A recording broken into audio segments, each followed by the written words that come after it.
In this video, I'm going to break down the 4 strategies that I teach my clients so they can be diplomatic rock stars in their co-parenting.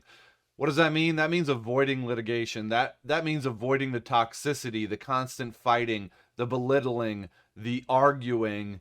That means being on the same team and empowering yourself to take the higher road when it comes to co-parenting with the other parent. If you constantly find yourself falling into the trap of going back and forth and tit for tat and my way, not your way, then this is for you. This video is going to tell you what you really need to be focusing on. And it's about seeing the bigger picture. And that's tip number 4, but I'll get there in a second. My name is Bobby Buchanan. I'm a divorce lawyer in Illinois, and this is Illinois Divorce TV. So let's dive in. Your first strategy is going to be to understand the other person's perspective. You have to be able to slow down and to empathize with them, understand where they're coming from. Unless you have an outlier of a case and the other parent is a true narcissist, like an actual bona fide narcissist, then you two have a common interest. And that common interest is the wanting the best for your child. So the goal here is to figure out, well, where does that common interest deviate, or where do your conclusions deviate? You know, if you both want the best, then why do you want this thing and that the other parent want that thing? To figure that out, you have to put yourself in their shoes. You have to be able to communicate with them in a way so they can understand that you actually do understand where they're coming from. Don't just be dismissive. Don't just rush through what they're saying, but hear them, ask questions, be curious, and don't immediately want to shut them down. You're going to have to learn some skills here or practice some skills that you probably didn't practice during your marriage. You're going to have to put away your anger, your sadness, your feelings of resentment, compartmentalize them, share those with your support group, with your therapist, with your coach, and focus in on taking the higher road of being willing to work with this person for the best interest of your child. Really slow down and listen to them first and foremost. Strategy number 2 is to practice effective communication. One of the easiest ways to do that is to remove the you statements and move to I statements. So what do I mean by that? Well, instead of saying, you're always getting the kid ready late, you're always making things harder for me, you're always cutting into my time, you have to use I statements to be able to own those feelings. I feel frustrated when I come and the kid's not ready, because it makes me feel like you don't value the time that I have with them. Now, this is not a silver bullet that will make it so the other parent is not triggered in some way and becomes defensive. Everybody has their trauma that they went through previously in life that makes it so they have a hard time just hearing other people's feelings. But this is the most gentle, most diplomatic, most effective way to communicate what's going on. Own the feeling. Own the feeling that you're going through rather than just pointing at the other person and blaming them.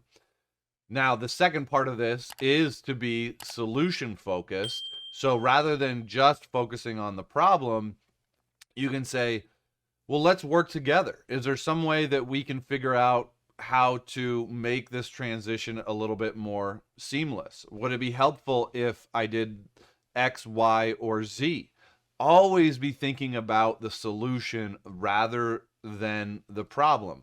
If you just focus on the problem, then you're basically pushing the solution off on the other person. You're saying it's your fault. Whereas if you focus on the problem, you're saying it's their fault. If you focus on the solution, you're saying, hey, let's not worry about the past. Let's figure this out moving forward. And people become much less defensive as you focus on the solution rather than the problem.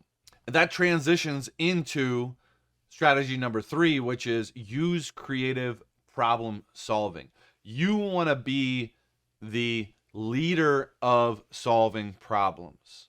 You want to be the person who says, hey, let's see if we can figure this out together. Are you open to talking through this to see if we can find a way that we can do this better so it's not an issue?